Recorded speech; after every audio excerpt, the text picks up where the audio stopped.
Jangan rasa hebat diri, jangan rasa lebih pada orang lain. Kalau kita nampak ada hebat kepada diri kita berlaku, cepat-cepat ingat kepada Allah. Allah tak marah. Allah benci orang yang rasa hebat diri dia. Nampak? Jadi kalau kita ada rasa hebat, buang awal-awal. Kalau kita mati tak dan buang perasaan hebat dalam diri, maka kita akan bangun di hari kiamat nanti dalam keadaan ujub juga. Kerana ujub yang dibenci Allah ini, rasa hebat dengan sesuatu seperti dengan ilmu, dengan amal, atau dengan harta benda dan sebagainya, kebijaksanaan, pandai bang, pandai baca Quran, boleh buat lagu dan sebagainya.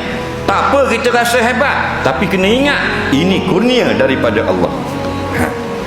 Ujub yang haram ini, rasa hebat, pandai baca Quran, pandai baca kitab, dan lupa Allah yang beri kurnia.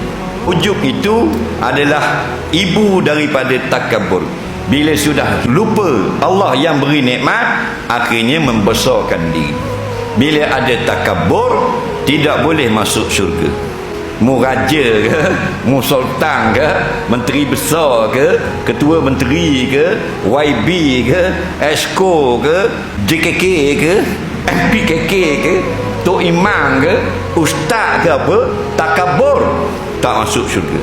Kerana sesungguhnya seseorang itu akan dibangunkan di padang mahsyar nanti atas kelakuan yang dia mati dulu.